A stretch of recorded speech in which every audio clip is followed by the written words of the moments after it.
What if the person you walked past on the street today actually held the keys to an empire? We live in a world obsessed with appearances, where a ragged coat can hide a homeless billionaire and a sharp suit can mask a monster. Tonight, a simple act of warmth triggers a brutal social experiment that exposes the rich versus poor divide in the most shocking way possible. We have all felt that sinking feeling of being judged unfairly, of screaming into a void where no one listens.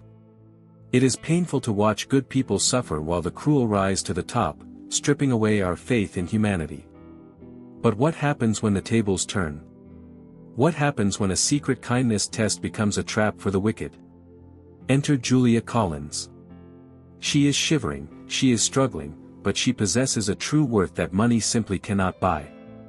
When she hands her only coat to a shivering stranger, she doesn't know she is embracing a secret heir and securing her own destiny. But standing in her way is Henry Vaugh, a ruthless CEO blinded by greed. He sees only a beggar, he doesn't see the hidden identity or the massive inheritance that is about to destroy his arrogance. Prepare yourself, because the stakes have never been higher. This isn't a fairy tale, it is a war for the soul. You will watch Julia be humiliated, framed by a jealous fiancé, and dragged away in tears. You will feel the rage of injustice burn. But stay with us, because karma is coming for Henry. A shocking reveal involving a stolen watch, a limousine, and a furious grandmother is about to deliver a life-changing blow to his ego. It is a story of regret, ultimate revenge, and the power of unconditional love. If you believe that character counts more than currency, you are home. Don't just watch, join our movement. Smash that like button to stand with Julia, subscribe to witness the mighty fall, and let's dive into this heart-touching saga together. The wind howled through the city streets like a wounded animal, biting into the bones of anyone foolish enough to be outside on such a merciless night. It was a bitter, freezing darkness, the kind that makes you question everything about the fairness of life and the cruelty of nature. Julia Collins stood on the corner, her breath misting in the air like white smoke, clutching her thin jacket as if it were armor against the cold. She was exhausted, having spent the entire day walking from one rejection to another, but her spirit wasn't broken yet. People rushed past her, heads down, eyes glued to their phones, ignoring the world around them. They were wrapped in expensive wool and down, completely oblivious to the rich versus poor divide that was playing out right in front of them, separated by nothing but a few degrees of temperature.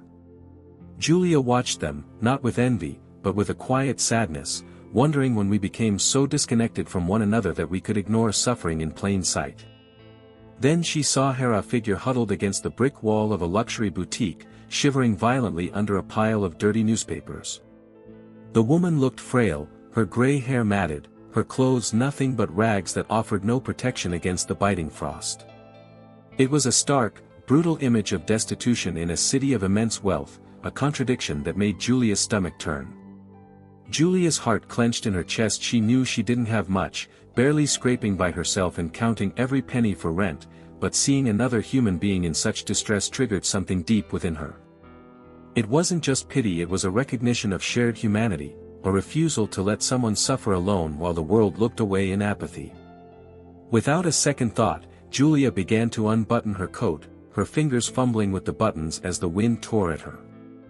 It was her only winter coat, a little worn at the seams but warm and reliable, the only thing standing between her and the freeze. Her mind screamed that she would freeze, that she needed it for her long walk home, but her heart spoke louder than her logic.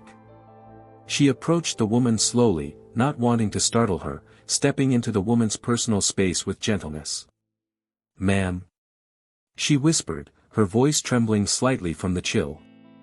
The woman looked up, her eyes sharp and surprisingly clear, assessing Julia with an intensity that felt unsettlingly intelligent. Julia didn't flinch, she simply smiled, a warm, genuine smile that reached her eyes, offering a bridge of connection in the freezing dark. "You're freezing," Julia said softly, peeling the coat off her shoulders and exposing herself to the elements. The cold air hit her instantly, a physical blow that made her gasp, but she pushed through the discomfort. She draped the coat around the woman's trembling shoulders, tucking it in to ensure she was covered. "Please, take this. It's not much, but it will keep the wind out." The woman didn't speak immediately. She just stared at Julia, her fingers clutching the fabric of the coat as if testing its reality and the intent behind it. It was a heart-touching moment of pure altruism, a rare flicker of light in the gloom of the city that seemed to pause time itself. Most people would have walked away then, patting themselves on the back for a good deed, but Julia stayed, crouching down to be at eye level. She sat down on the cold pavement beside the woman, ignoring the dirt and the stares of passers-by who judged her instantly for associating with a vagrant. In Julia, she introduced herself, treating the woman not as a charity case, but as an equal worthy of respect. They sat there for a moment, two women from different worlds connected by a single garment and a shared vulnerability. Julia didn't know she was currently undergoing a secret kindness test, a silent evaluation that would weigh her soul against the apathy of the masses. The woman finally spoke, her voice raspy but commanding, holding a cadence that didn't match her appearance. "You're cold, child. Why would you give a stranger your only warmth?" Julia rubbed her arms, her teeth beginning to chatter uncontrollably, but she shrugged with a casual grace. "Because no one should have to be cold alone. And besides," she added with a self-deprecating chuckle, "I'm tougher than I look."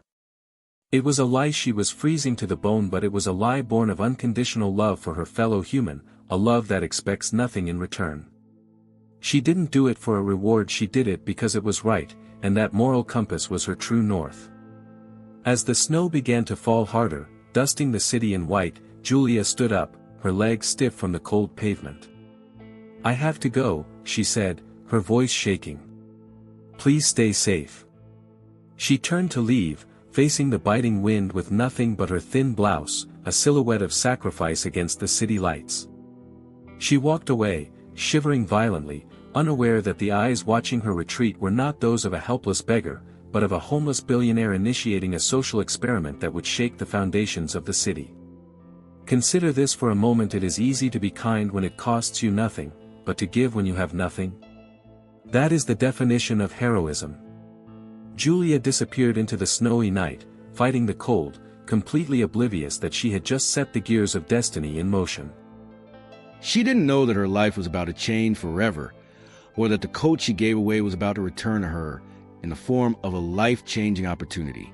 The next morning, the city was a blur of gray slush and hurried commuters, a stark contrast to the silent beauty of the fresh snow the night before. Julia returned to the spot where she had left the woman, clutching a thermos of hot coffee she had prepared, sacrificing her own breakfast to afford the beans. She wanted to check on her, to make sure she had made it through the freezing night without succumbing to hypothermia. But when she arrived at a luxury boutique, the pavement was empty, the stone cold and bare. The pile of newspapers was gone, swept away by the morning cleaning crews, as if it had never existed. The woman was nowhere to be seen, and a pang of worry shot through Julia, tightening her chest. Had the police moved her along? Had she found shelter on her own? Or worse, had the cold claimed her, leaving her as just another statistic in a cruel city? She scanned the area, looking for any sign of the ragged figure, but the street was indifferent to her anxiety. People pushed past her, annoyed that she was standing still in the middle of the sidewalk, their faces masked by indifference.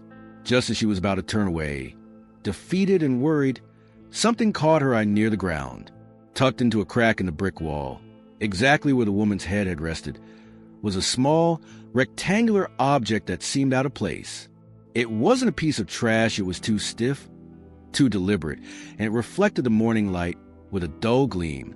Julia reached out, her fingers numb from the morning chill, and pulled it free from the masonry. It was a business card, but not just any business card. It was made of thick, textured cardstock, cream color with gold embossed lettering. It felt expensive, heavy with authority, the kind of stationery used by people who run the world. There was no name, no phone number, no company logo printed on the front, just a mysterious blankness. However, on the back, there was a single line of text printed in an elegant, old-fashioned serif font: Vaugh Enterprises cleaning staff interviews 9 o'clock a.m. sharp. Below that, handwritten in shaky but firm ink, were 3 words: "Don't be late." Julia stared at it, bewildered, turning the card over and over in her hands. Was this a joke? Had someone dropped it by accident? Or was this meant for her? The handwriting felt personal, like a direct communication, rather than a discarded item. A hidden identity lay behind this card, a puzzle piece that didn't fit the picture of the homeless woman she had met the night before. Why would a woman sleeping on the streets have a lead on a job at one of the biggest conglomerates in the city? The logical part of Julia's brain told her to ignore it, that it was a coincidence or a cruel prank played by the universe. But her gut told her otherwise. It whispered that this was significant. She checked her watch and realized it was already 8:15 a.m. Vaugh Enterprises was across town, and she would have to hurry. Her heart began to race with a mixture of fear and anticipation. She needed a job desperately. Her rent was overdue. Her landlord was losing patience, and her cupboards were bare. This wasn't just a mysterious card. It was a lifeline thrown to a drowning woman. A strange sense of destiny pulled at her, urging her to take the chance, to leap into the unknown. What did she have to lose? She was already cold, broke, and tired, and a rejection from a big company would just be another drop in the ocean of her struggles. But as she looked at the card again, a thought crossed her mind. Maybe the woman wasn't who she seemed. Maybe this was a life lesson wrapped in a riddle, waiting to be solved by someone brave enough to try. Julia tucked the card into her pocket, right next to her heart, and made a decision. She tightened her scarf, her only protection now that her coat was gone, and headed toward the subway entrance. The wind bit at her exposed arms, a harsh reminder of her sacrifice, but a fire had been lit inside her that kept her moving. She wasn't just walking to a job interview, she was walking into a trap, a test, and a revelation all rolled into one. She was about to step into the lion's den, completely unaware that a secret heir was waiting, and that the ultimate revenge against arrogance was already being planned. Vaugh Enterprises towered over the city like a monolith of glass and steel, a testament to power and wealth that seemed to scrape the very belly of the clouds. Julia stood at the base of the building, tilting her head back, feeling incredibly small and insignificant against such grandeur. The revolving doors spun rhythmically, spitting out men and women in tailored suits who looked like they owned the world, their shoes clicking purposefully on the pavement. Julia took a deep breath, steeling herself against her nerves, and stepped into the lobby. It was a different universe inside polished marble floors that reflected the ceiling, abstract art that cost more than her life's earnings, an air that smelled expensive cologne and money. She approached the reception desk, feeling the eyes of security guards tracking her movements as if she were a threat. "I'm here for the cleaning staff interview," she said, trying to keep her voice steady despite her intimidation. The receptionist, a woman with immaculate makeup and a headset, looked Julia up and down with a sneer that screamed rich versus poor. "Service entrance is around the back," the receptionist said dismissively, not even checking a list or looking Julia in the eye. "But you're late. They probably filled the spots already." Julia's heart sank, but she remembered the handwritten note on the card. "Please," she insisted, pushing the card forward on the desk. "I was told to come here. Specifically here." Before the receptionist could retort or call security, the elevator doors pinged open, and a sudden hush fell over the bustling lobby. A group of executives walked out, flanking a man who radiated an aura of absolute control and impatience. It was Henry Vaugh. He was undeniably handsome, with sharp features and piercing blue eyes, but his expression was cold, devoid of any warmth or humanity. He walked with the swagger of someone who had never been told no his life, a prince in his own kingdom. This was the CEO romance material of magazines. But in reality, he looked like a shark in a bespoke suit. Henry stopped in the middle of the lobby, checking his watch, clearly annoyed by some unseen delay. "I don't care about the excuses," he barked at an assistant who was trembling beside him. "If the profit margins aren't up by noon, you're all fired. I'm running a business, not a charity."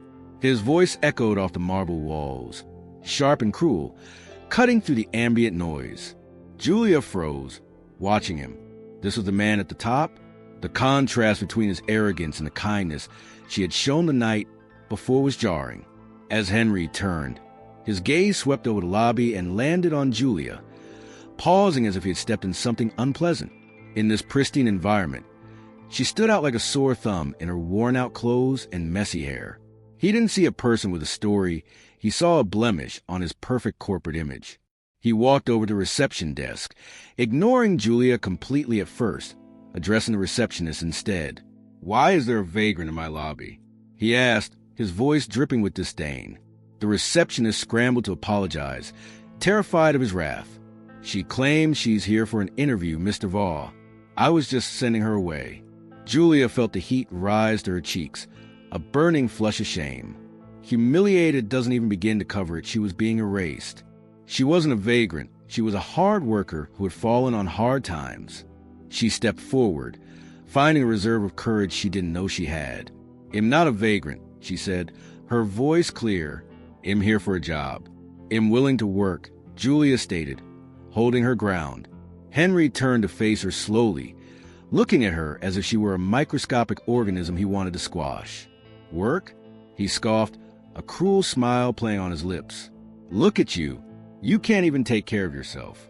How do you expect to take care of my building?"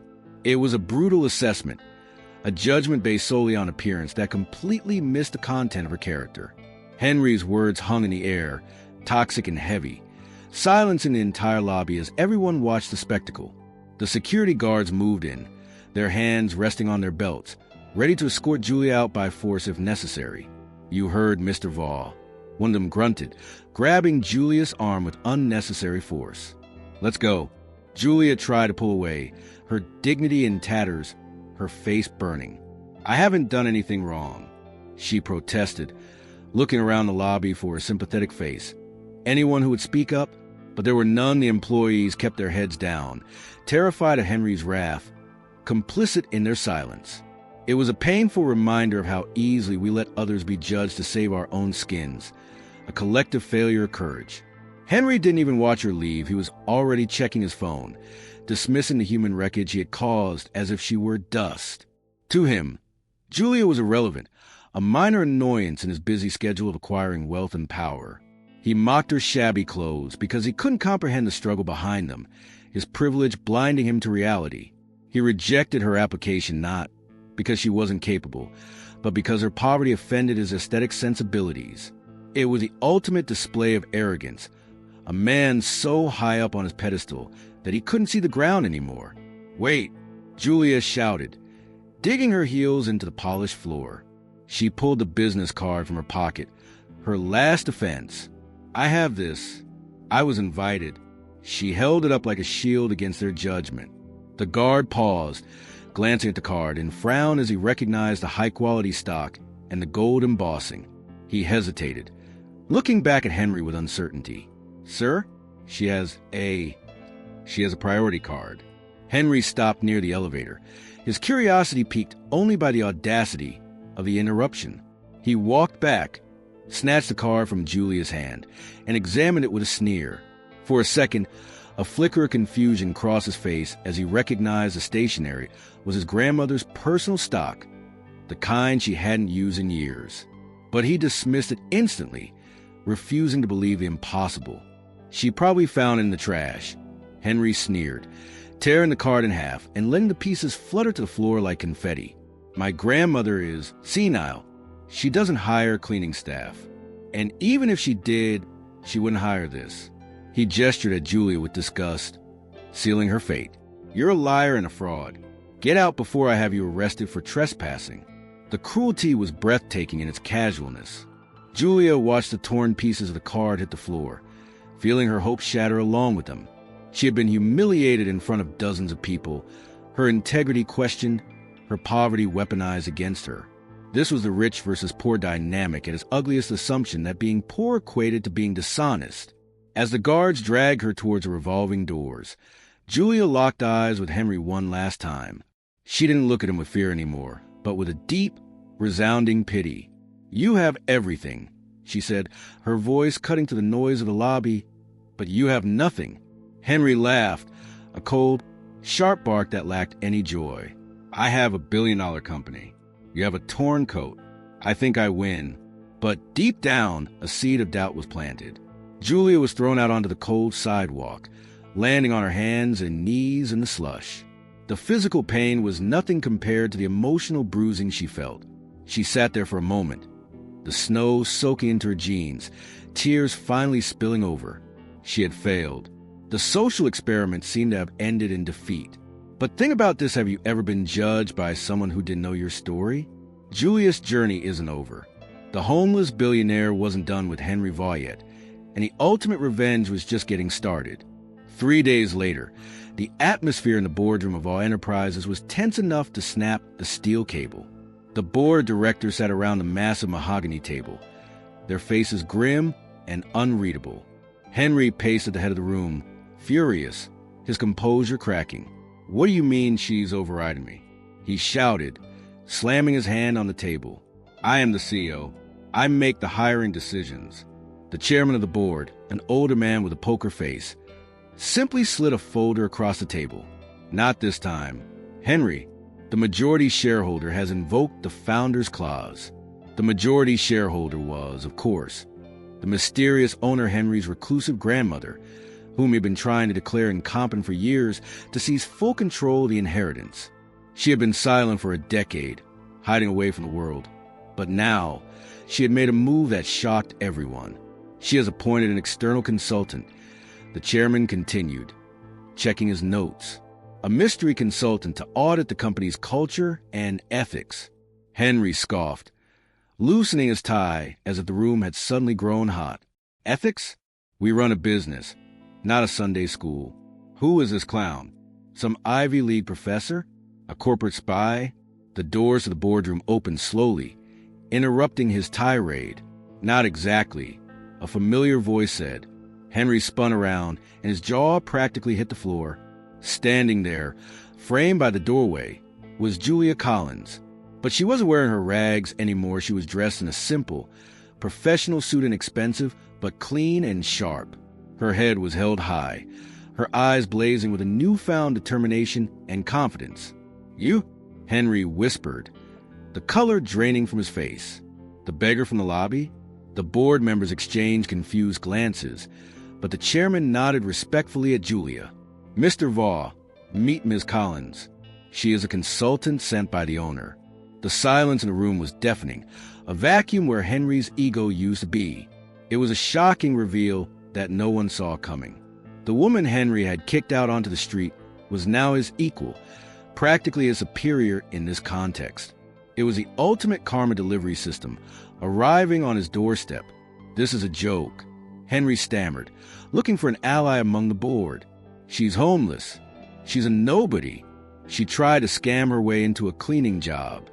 Julia walked to the empty seat at the opposite end of the table, sitting down with a grace that unnerved him. "I may not have your money, Mr. Vaugh," she said calmly, placing her hands on the table.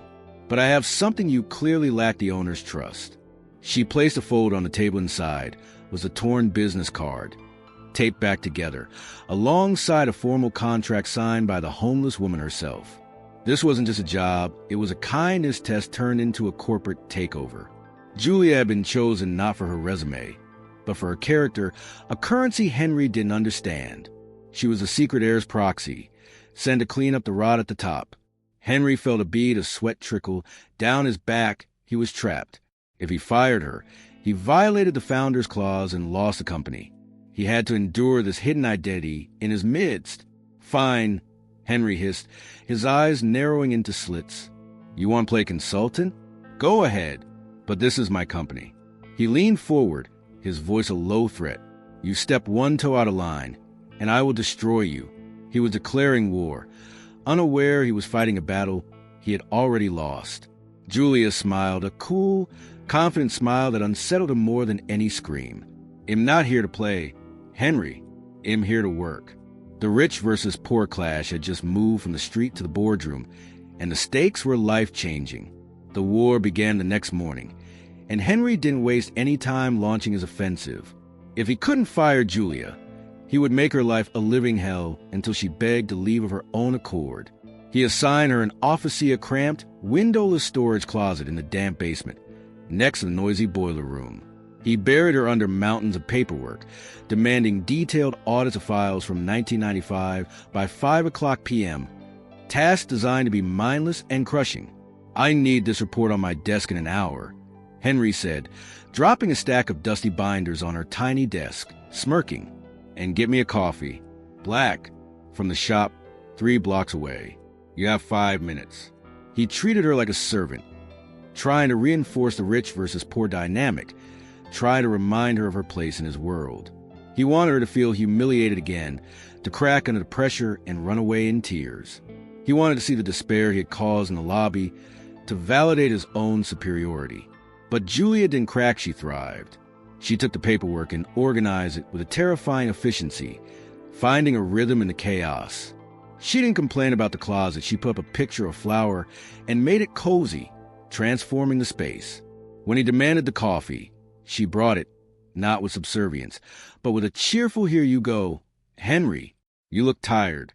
It infuriated him. Her resilience was a mirror reflecting his own pettiness. She was turning his kindness test into a showcase of her strength. Henry upped the ante, inviting her to high-level strategy meetings only to speak over her, to mock her ideas, and to roll his eyes whenever she opened her mouth. "Ms. Collins suggests we increase employee benefits." He sneered during a meeting. "Perhaps she thinks we're running a soup kitchen? Maybe we should give away our coats too?" The reference to her act of charity was a low blow, a cruel inside joke that only they understood. But instead of getting angry, Julia looked at him with that same pity she had shown in the lobby. "Maybe if you gave away a coat once in a while, Henry, you wouldn't be so cold." The room went silent, the executives looking down to hide their smiles. Julia had landed a direct hit, and Henry knew it. Henry's face turned purple with suppressed rage. He was losing control of the narrative. He was trying to sabotage her, but every impossible task he threw her way became a stepping stone for her success. She worked late into the night, fueled by the memory of the homeless woman's trust and the responsibility she felt. She knew this was bigger than hurt, was about proving that true worth comes from integrity, not intimidation. She began to uncover discrepancies in the files. Henry gave her hidden accounts, cut corners, mistreated staff. The impossible tasks were actually giving her the ammunition she needed to dismantle his regime. She was conducting a social experiment of her own. How much corruption can one man hide before it explodes? Henry thought he was burying her, but he was actually handing her a shovel to dig his grave. One evening, Henry found her still working at midnight, the light from her closet office spilling into the hallway. "Why are you still here?" he demanded, leaning against the doorframe, a glass of scotch in his hand. "You can't win, you know. You don't belong here." Julia looked up, tired but unbowed. "I belong wherever I choose to be, Henry, and right now, I choose to be the conscience you don't have." It was a powerful statement of destiny that left him speechless. As the weeks went on, a subtle but undeniable shift began to happen within Vaugh Enterprises. Henry's tyranny had created a culture of fear, where employees were silent drones keeping their heads down. But Julia was the glitch in the system, the warmth in the machine. Confined to basement or the hallways, she started talking to people, real, human conversations. She remembered the janitor's birthday. She asked the secretary about her sick mother, and she listened to the interns who were treated like furniture. She was spreading a contagion of kindness that was impossible to contain. It started Smala shared lunch here, a helpful word there, but soon, the mystery consultant became the most popular person in the building. People started bypassing Henry's office to bring problems to Julia, trusting her judgment over his. She solved conflicts with empathy, not threats, boosting morale simply by acknowledging people's existence. The staff, who had felt judged and undervalued for years, suddenly felt seen and appreciated. Julia was winning the heart-touching battle for the soul of the company, building an army of supporters. Henry noticed a change, and it terrified him to his core. He would walk through the office and see people smiling when Julia was around, but when he entered, the smiles vanished instantly. He realized with a jolt of horror that he was the villain in his own story, and the protagonist was the woman he hated. His jealousy surged, turning into a toxic obsession. How could this nobody, this pauper, command more respect in 3 weeks than he had in 5 years? It defied his logic of power. He was rich, she was poor. He was the CEO, she was a consultant. But she had the true worth that money couldn't buy. One afternoon, Henry stormed into the break room to find Julia laughing with a group of junior analysts. They were eating cheap takeout, and Julia was telling a story that had them captivated. The moment Henry entered, the room froze, the laughter dying in their throats. Back to work, he yelled, slamming his hand on the doorframe. What'd I pay you for? To socialize with the help? He glared at Julia with pure venom. And you, in my office. Now, the staff looked at Henry with open hostility for the first time. They weren't just scared anymore. They were angry on Julia's behalf. He had insulted their friend, and the tide was turning. In his office, Henry paced like a caged tiger, his composure gone. You are undermining my authority, he accused, pointing a shaking finger at her. You are turning my staff against me. Julia sat calmly, refusing to be baited. I'm not turning them against you. Henry, you're doing that yourself. I'm just treating them like human beings. You should try it sometime. Her words cut deep, exposing his insecurity. He hated her because she was right. He hated her because she exposes emptiness. He hated her because, deep down, he wanted what she had: unconditional love and respect from those around him. I will get you out of here, Henry whispered, his voice dropping to a dangerous register. I don't care what the contract says. I will find a way. He was desperate now, a cornered animal. The social experiment was proving that a leader without a heart is no leader at all. He needed a nuclear option. He needed to destroy her reputation so thoroughly that even his grandmother couldn't save her. He picked up his phone and dialed a number. Vanessa, he said, his voice changing to a fake sweetness. I need your help. We have a problem at the office. Vanessa arrived at the office the next day, a vision of high-fashion malice and calculated charm. She breezed past the reception, her heels clicking like gunshots on the marble floor, commanding attention. She carried a designer handbag that cost more than Julia would make in a year, clutching it like a weapon. She went straight to Henry's office, where they exchanged a conspiratorial kiss that sealed their pact. Is it done? Henry asked, his eyes darting to the door. Vanessa tapped her bag and smirked, her eyes cold. It will be. The little beggar won't know what hit her. Inside the bag was Henry's vintage Rolex, a family heirloom worth a fortune, the perfect bait for a trap. The plan was simple and cruel. Vanessa would stage a meet and greet with a new consultant, feigning friendliness to lower Julia's defenses. During the meeting, she would plant the watch in Julia's bag, then raise the alarm. It was the oldest trick in the book, playing on the rich versus poor stereotype. The poor person simply must be a thief. It was a way to prove Henry's initial judgment right, to confirm the world that Julia was just a grifter looking for a payday. Vanessa found Julia in the conference room, organizing files with her usual diligence. Hello, you must be Julia, Vanessa purred, extending a manicured hand. Henry has told me so much about you. Julia shook her hand, wary but polite, sensing something off. Nice to meet you. Vanessa sat down, placing her bag next to Julia's open tote on the table, invading her space. I just wanted to clear the air. Vanessa lied smoothly, flashing a practiced smile. I know Henry can be difficult. I wanted to welcome you properly. She spun a web of fake sympathy, distracting Julia with questions about her background, looking for weaknesses to exploit. While Julia was looking at a document Vanessa pointed out, Vanessa's hand moved with the speed of a viper. She slid the heavy gold watch from her sleeve and dropped it silently into Julia's bag, nestled among her notebooks. It was done. The hidden identity of the thief was now technically Julia in the eyes of the world. Vanessa stood up abruptly, checking her phone. Oh, look at the time. I have a spa appointment. It was so lovely meeting you, Julia. She smiled, a shark smile that didn't reach her eyes.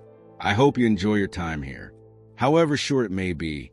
10 minutes later, chaos erupted on the executive floor. Henry came storming out of his office, shouting at the top of his lungs. My watch, my grandfather's Rolex. It's gone. He made a show of tearing his office apart, throwing papers and overturning chairs. Vanessa ran to him, feigning distress. Oh no, Henry. I saw it on your desk just a moment ago. The entire floor stopped working, the air thick with tension. Security was called, and the social experiment was entering its darkest phase. Henry was acting his heart out, channeling all his rage into this performance. Lock the doors. Henry commanded the security chief. No one leaves until I find that watch. It's worth $50,000. He scanned the room, his eyes landing inevitably on Julia, framing her with his gaze. You! He pointed a shaking finger, acting the victim perfectly. You were the last one near my office. You were in the conference room with Vanessa. Julia stood up, confused and alarmed. Henry, I haven't been near your office. Well, see about that. Henry sneered, marching towards her. Search everyone, but start with a consultant. Start with the one who needed a handout in the lobby. The trap was set, and Julia was standing right in the middle of it. The security guard, a man who had actually laughed at one of Julia's jokes the day before, looked apologetic and uncomfortable as he reached into her tote bag. The room held its breath, the silence heavy with anticipation. He rummaged for a second, his expression shifting from neutral to pained. Slowly, he pulled out the gold Rolex. The light caught the diamonds on the bezel, fracturing into 1,000 accusatory sparkles that seemed to burn Julia's eyes. A gasp rippled through the office. Julia stared at the watch, her mouth falling open in genuine shock and disbelief.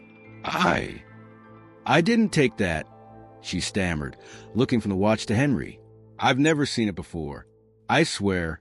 Liar, Henry roared, his performance hitting its crescendo. I knew it. I knew you were trash from the moment I saw you. He grabbed the watch in the guard and held it up like a trophy of his victory. You thought you could fool us with your kindness act? You're just a common thief, stealing from the people who gave you a chance. Vanessa stood beside him, shaking her head with fake disappointment, playing the part of betrayed friend. Oh, Julia, and I thought you were different. How could you betray Henry like this? The betrayal was palpable, but not in the way they meant. The staff looked at Julia with confusion and hurt. The evidence was damning. The watch was in her bag. The rich versus poor narrative was so strong, so ingrained in society, that even her friends began to doubt. Maybe she was desperate, they thought. Maybe she needed the money. Julia looked around the room, seeing the trust evaporating in her eyes, replaced by suspicion. This was the deepest cut. To be judged not for who she was, but for what she had been framed for. Call the police, Henry ordered, his voice cold and final. I want her arrested. I want her prosecuted to the fullest extent of the law. He turned to Julia, his face inches from hers, his eyes gleaming with triumph. You're finished. You'll never work in this city again.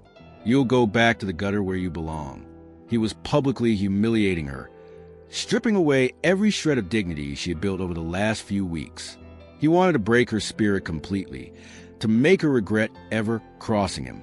Julia stood alone in the center of the room, tears streaming down her face. She didn't scream or fight. She just looked at Henry with profound sadness.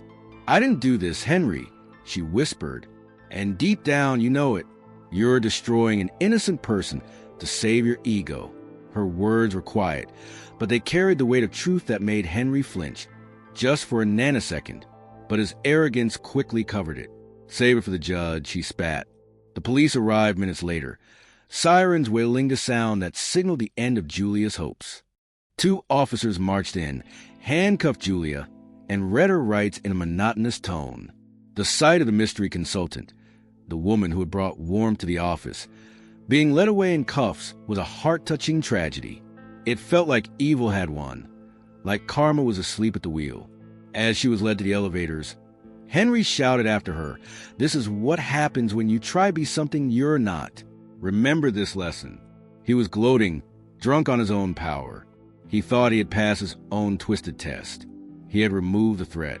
He had secured his inheritance by eliminating the spy. He turned to the staff, clapping his hands. Show's over. Back to work.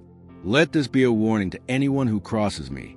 But Henry had made a fatal miscalculation. He had pushed too far, turning a corporate dispute into a criminal spectacle, drawing attention from the one person he should have feared most.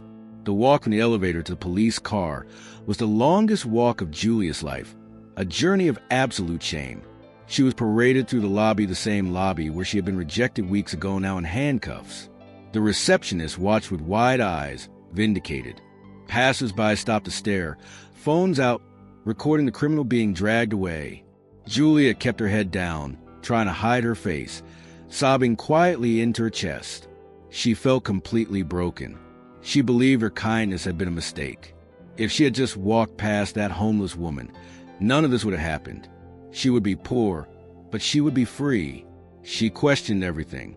Was destiny punishing her? Was there really no justice in the world? She had tried to do good, to be honest, to work hard, and this was her reward: disgrace in prison. The life lesson seemed to be that the rich always win, and the poor always lose. It was a bitter pill to swallow. The cold handcuffs bit into her wrists, a physical manifestation of her powerlessness against the rich versus poor machine. Henry and Vanessa stood on the steps of the building, watching her being shoved into back of the squad car. They were smiling, holding hands, looking like the victorious couple in a twisted drama. "Good riddance," Henry muttered, feeling a surge of relief. The consultant was gone. The threat to his inheritance was neutralized. He could go back to ruling his empire with an iron fist. He felt invincible. Inside the car, Julia leaned her head against the window, watching the rain start to fall again. It was a call back to that first night, closing the circle of her misery. She was alone again. She closed her eyes, letting the darkness take her. She had nothing left. No job, no reputation, no hope. This was a moment of total defeat, where the hero is utterly crushed. The ultimate revenge seemed impossible now. But just as the police officer started the engine, a sound cut through the rain. A low, powerful hum. A sleek, black limousine, longer than anything on the street, turned the corner and blocked the police car's path. It wasn't just a car, it was a barricade, a statement of power. The officer slammed on the brakes, jolting Julia forward. "What the hell?" he grumbled, honking the horn. But the limo didn't move. Henry frowned from the steps, his smile fading. "Who is that?" he asked Vanessa. "Move that car," he shouted at his security guards. But the guards stood frozen, unsure what to do. The back door of the limousine opened slowly. A driver in a pristine uniform stepped out and opened an umbrella, shielding the passenger from the rain. A hush fell over the street as a cane emerged, first ebony with a gold handle. Then a figure stepped out. It wasn't a celebrity. It wasn't a politician. It was an elderly woman wearing a coat that looked suspiciously familiar. Was Julia's old, cheap coat draped over a dress that cost more than the building. The homeless woman had returned, but she wasn't homeless anymore. She was radiating power that made Henry's knees tremble.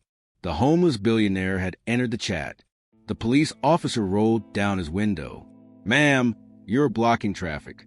The woman ignored him. She looked straight at Henry Vaugh, her eyes burning with a cold fire. She raised her cane and pointed it at him like a weapon. "Stop this car," she commanded. "Nobody takes my granddaughter anywhere." The word granddaughter hung in the air like a thunderclap, shocking everyone into silence. Henry froze, his face draining of all color, as if he had seen a ghost. He gripped the railing of the stairs to keep from falling. He recognized her now. Not the rags, not the dirt, but the face. It was his grandmother, the legendary matriarch of the Vaugh Empire, the woman everyone thought was a senile recluse. But she stood there, sharp as a tack, looking like a vengeful queen. And she had just called Julia the thief, the beggar her granddaughter. The police officer, sensing the shift in power, turned off the engine immediately. He stepped out of the car, approaching her cautiously. "Ma'am, who are you?" The woman walked past him, her gaze never leaving Henry. "I am Eleanor Vaugh," she announced, her voice ringing out with undeniable authority. "I own this building. I own this company. And I own the very ground you are standing on." She reached the police car and tapped the window with her knuckles. "Let her out. Now." The officer fumbled for his keys, his hands shaking. The name Vaugh was royalty in this city. You didn't say no to Eleanor Vaugh. He opened the door and helped Julia out. Julia was trembling, confused, her eyes wide with shock. She looked at the elegant woman in front of her, trying to reconcile this image with the shivering figure in the snow. "Ma'am?" she whispered. Eleanor smiled, that same warm smile from the cold night. "Hello, Julia. I told you I was tougher than I looked." Henry stumbled down the stairs, Vanessa trailing behind him, looking terrified. Grandmother? Henry squeaked. What are you doing here? You know this thief? Eleanor turned slowly to face him. Her expression transformed from warmth to absolute glacial fury. Thief? She repeated, her voice deadly quiet. The only thief here, Henry, is standing right in front of me. A thief of joy, a thief of dignity, and a thief of my company's values. The shocking reveal was unfolding, exposing the rot at the core of Henry's leadership. The hidden identity was blown wide open. I have been watching you, Henry, Eleanor said, stepping closer until she was inches from him. I dressed as a beggar to see if anyone in this city had a heart left. Hundreds of people walked by me. Only one stopped. Only one gave me the coat off her back. She gestured to Julia. This young woman showed more true worth in 5 minutes than you have shown in your entire life. But she stole your Rolex. Henry shouted, trying to salvage the narrative, desperate to keep his inheritance. We found it in her bag. Eleanor let out a dry, mirthless laugh. My Rolex? She asked. You mean the one you pawned 3 years ago to pay your gambling debts? The one you replaced with a high-quality fake? Henry's eyes bulged. He thought that secret was buried. And as for the watch in her bag, Eleanor continued, snapping her fingers. The driver of the limousine stepped forward, holding a tablet. I think we should all watch a little movie. She held the tablet up for the police. For Henry, for everyone to see. It was security footage from the conference room, high definition and damning. It showed Vanessa, clear as day, sliding the watch from her sleeve and dropping it into Julia's bag. The footage played on a loop, a digital testament to their cruelty, broadcasting their crime to the world. Vanessa's betrayal was caught in 4K resolution, undeniable and stark. Henry looked at the screen, then at his grandmother, then at the police. He was cornered. The rich versus poor narrative he had constructed crumbled into dust. He wasn't the victim of a thief. He was the perpetrator of a frame-up. He was a villain, and everyone knew it. Officer, Eleanor said calmly, turning to the stunned policeman, I believe that is evidence of filing a false police report, planting evidence and defamation. Would you agree? The officer nodded grimly. He walked over to Vanessa, who was now sobbing hysterically, blaming everyone but herself. He clicked the handcuffs onto her wrists. You have the right to remain silent, he recited. The sight of the glamorous fiancé being arrested was the karma everyone had been waiting for. Henry backed away, holding his hands up in surrender. Grandmother, wait. I didn't know. She did it on her own. I'm innocent. Eleanor looked at him with profound disappointment, a look that hurt more than anger. A leader takes responsibility. Henry, a coward, blames others. She signaled the driver again. I have one more clip. Audio from your office. 5 minutes before the theft. The tablet played again, broadcasting Henry's voice for all to hear. I will get you out of here. I don't care what the contract says. I will find a way. And then Vanessa's voice, the little beggar, won't know what hit her. The silence that followed was heavy and absolute. Henry's defense evaporated into thin air. He was exposed not just as a liar, but as a conspirator. He had been stripped of his armor. He stood there, a man who had everything, now looking smaller than the smallest atom. He had been judged by his own actions, and the verdict was guilty. Julia stood next to Eleanor, the handcuffs removed, rubbing her wrists. She watched Henry, not with triumph, but with a sad resignation. She didn't need to say anything. His destruction was self-inflicted. The life lesson was brutal. You cannot build a kingdom on the suffering of others. The foundation will always crack. You tried to destroy this girl, Eleanor said, her voice shaking with emotion. You tried to ruin her life because she was poor, because she was kind. You are a disgrace to the Vaugh name. She turned to the police officer. Take him too. Impressing charges for conspiracy. The officer moved towards Henry. The CEO, the untouchable Henry Vaugh, was being arrested in front of his own building. This was the ultimate revenge. Not violence, but the cold, hard truth. The homeless billionaire had used her resources to ensure justice was served. As Henry was cuffed, he looked at Julia, his eyes filled with confusion. Why?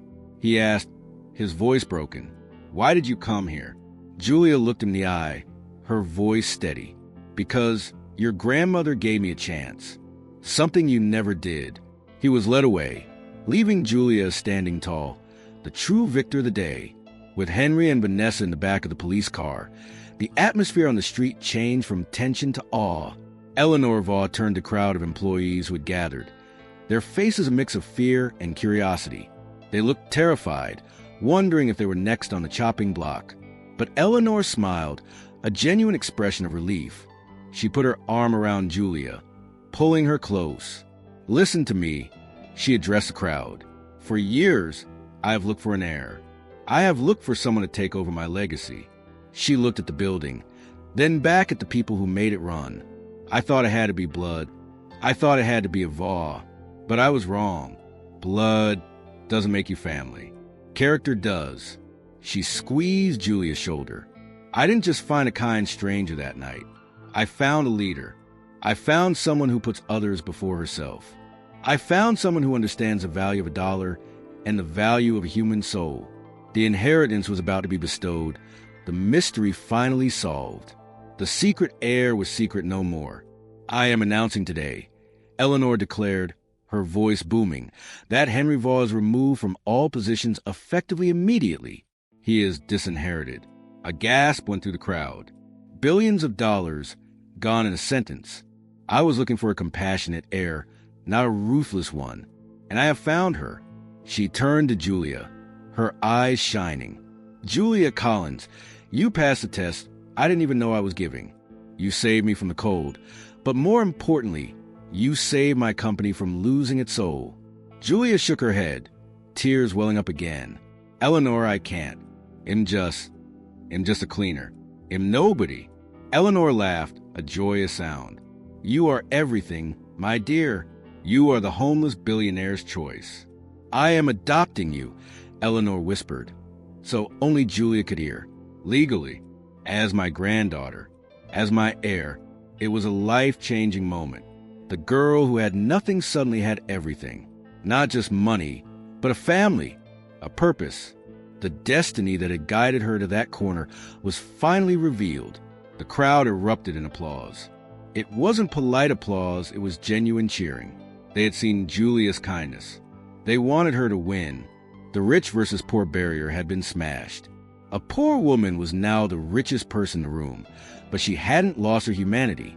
This was a heart-touching climax of the journey, a victory for every person who had ever been underestimated. Julia looked out at the sea of faces, realizing that her kindness had been her greatest strength all along. Weeks later, the dust had settled. Henry Vaugh sat on a park bench, staring at his hands, which were now callous from manual labor. He was out on bail, but his life was over.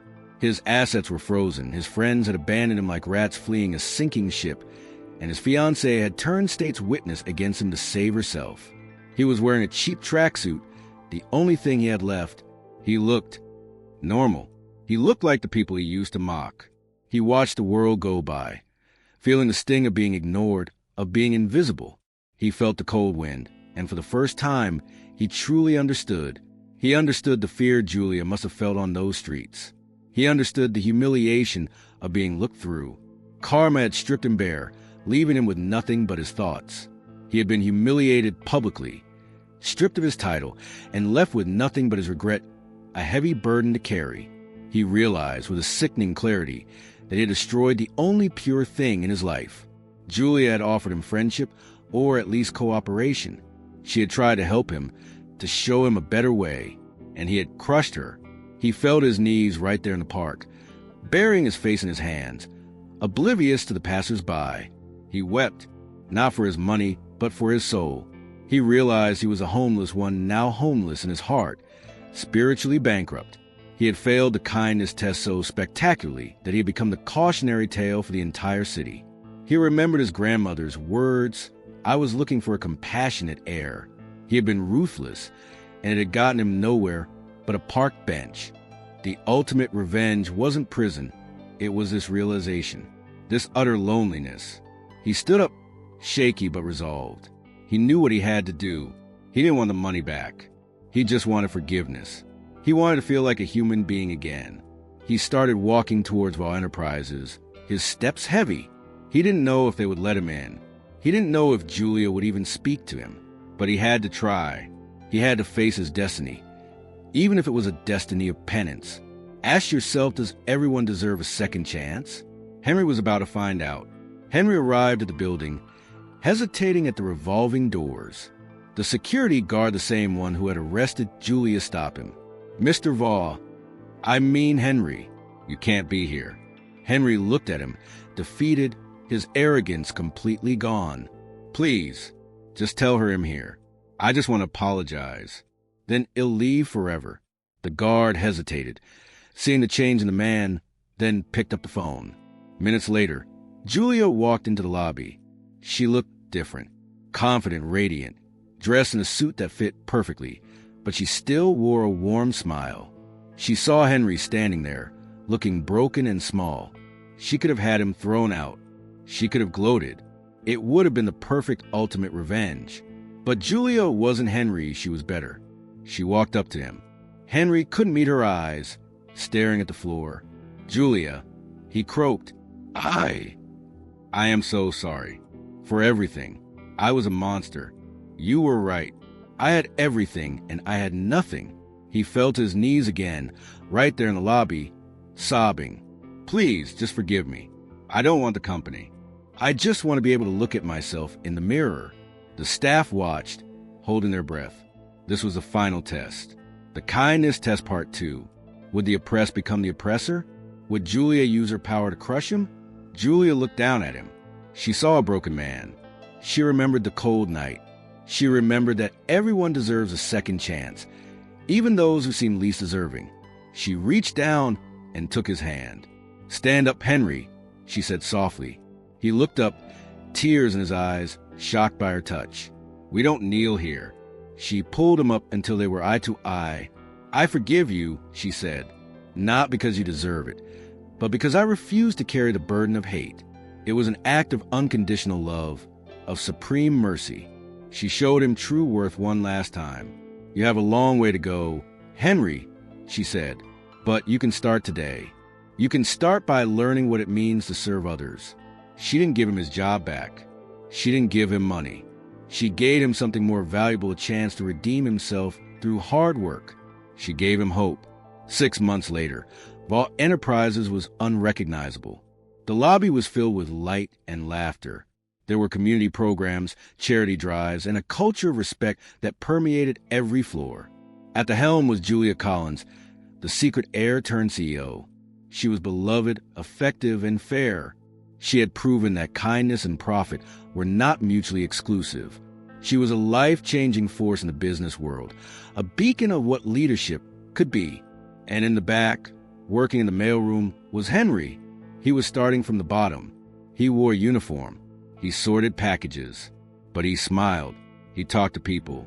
He was learning people's names, asking about their families. He was earning his keep. He was no longer the arrogant billionaire.